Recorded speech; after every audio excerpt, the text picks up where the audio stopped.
Hi, first graders. So, this is going to be a video that's kind of a little guide for you going through the Nearpod. So, I'm going to take a few of each problem and just model it for you so you have a kind of, as I said, a little guide when you're going through the Nearpod slides. And you can go back to the video or think back to what happened here, and hopefully, it'll help you with your math today. Okay, so let's start with the first one. It says complete the number bond. Now there's going to be several number bonds that you're going to complete. This is just an example. So remember the number bond at the top, we have our whole and then we have our two parts. So we know the whole, but we have to figure out the other part that's missing. You definitely can make a drawing if you need to. Some problems you might be a little more comfortable with others that you're getting to know your addition and subtraction facts well, so you'll be able to solve it quickly. So we have 4, and we want to count on to show the missing part. So 4, 5, 6. So I can see that one part is 4 and the other part is 2. And number bonds are really just a good way to organize your math and a good way to practice the connection between these numbers. Okay. All right. So the next problem or the next Nearpod slide you're going to see is circle the largest number and count on. And count on, as I just modeled here, is a really good strategy that we've been using throughout Module 1. So you would definitely want to continue to use that. So I'm looking at my numbers.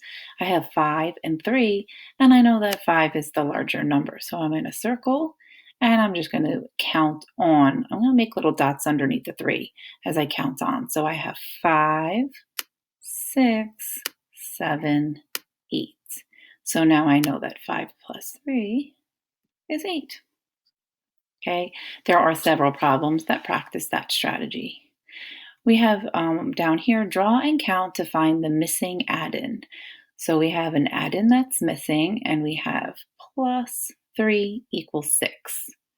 So we can, same way as we did up here, we can just kind of work our way over a little backwards. So we have 3, and I want to count on until I get to 6. So 3, 4, 5, 6. And I have 3 dots, so it's 3 plus 3. If you know your doubles facts, that makes it a little easier, but if you didn't, definitely counting on helps. So in the Nearpods lesson, you're going to see another slide that's on matching the expressions that have the same sum. So basically, you want to find expressions that are equal to each other. So if I come down here, I have 5 plus 1. Well, I have 5 and 1 more is 6. So I have to find the expression that's equal to it. Now I circled it, but in the Nearpod slide, you're just going to be able to click on it, and then you want to come along and find the matching expression. So 5 plus 1 is 6. I want to find something equal to 6.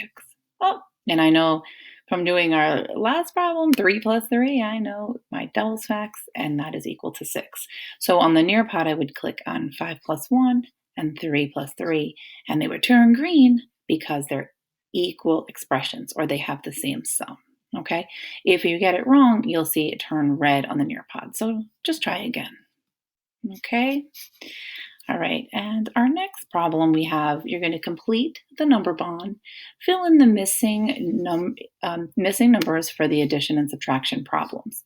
Here you want to pay careful attention to where the equal sign and the plus and minus symbols are, and I'll show you why.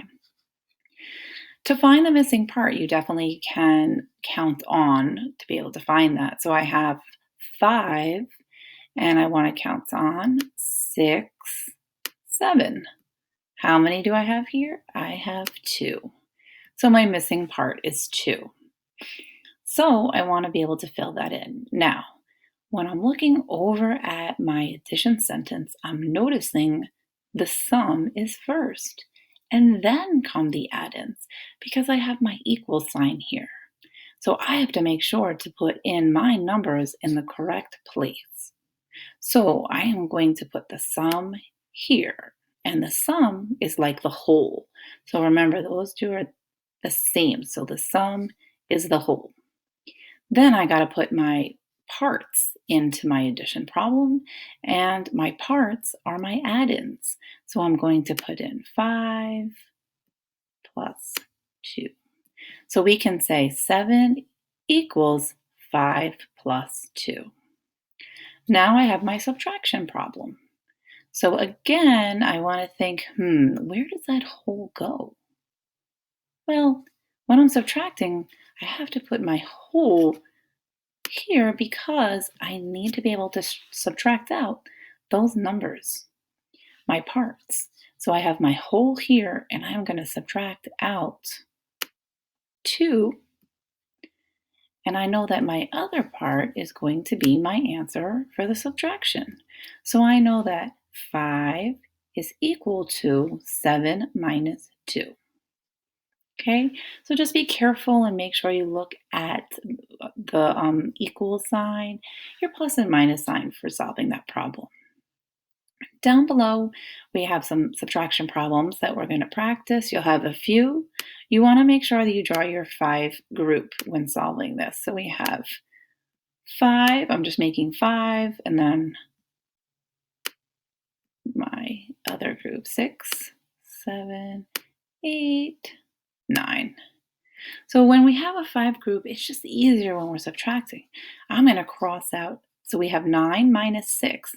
I'm going to cross out my 5 group right there, 5. And then I'm going to cross out one more because that's 6. And now I can clearly see 9 minus 6 is 1, 2, 3. All right, and the last thing we're going to look at in the video is word problems. There are a couple for you to practice. I'm going to read the problem. You're going to model it with a number bond. Then you're going to make a number sentence, and we're going to fill in the statement down here. Okay, so it is Jack has 10 cars. He puts some in a box and 4 on the desk. How many cars did Jack put in the box? So first we're going to model it. So we know they said there are 10, Jack has 10 cars. So I'm going to put that, what you guys probably remember in kindergarten, looks like a 10 frame. So I'm just going to set it up that way. And here's our 10 cars. And we know that the other part we know is 4. So I'm going to shade in 4. Now, some of you might say, oh, I like to circle. Whichever way you want to show it, as long as it's clear what part is known, okay? So I'm going to shade it, and I'm also going to circle it just to show other ways that you might try, okay? So we want to know, how many cars did Jack put in the box? Let's make a number bond, and I would say it's very helpful to organize yourself and use that number bond to help you figure out what your numbers are. So I know that Jack has 10 cars. That is going to be my whole because it's telling me how many cars he has. I know that he put 4 of them on the desk. So I have that part here, 1, 2, 3, 4. And then I know my other part is going to be whatever I have left over. So let's count up 1, 2, 3, 4, 5, 6. Another quick way to count would say, I know this is my 5 group, so I have 5, 6. So we know that other missing part is 6.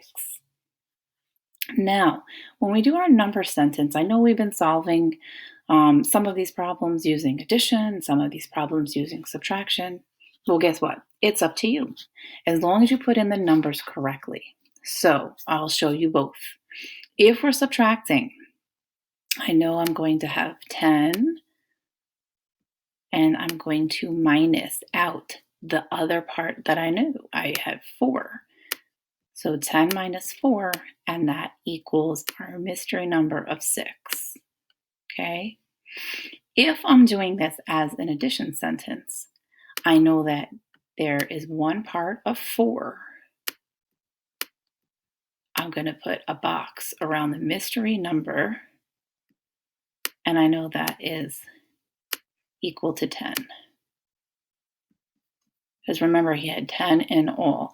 And then I can see that 6 is the missing part. Okay, as long as it's clear where you show that how you got your answer. So that's why it's always good to put a box around the mystery number so you're able to really see it. And then the words Jack put cars in the box. So now we know that mystery number. That's why I like to put that box around it because we know what it is now. It's very clear. Jack put 6 cars in the box. Okay, well, thanks for joining me today. I hope this video helps and good luck with your review.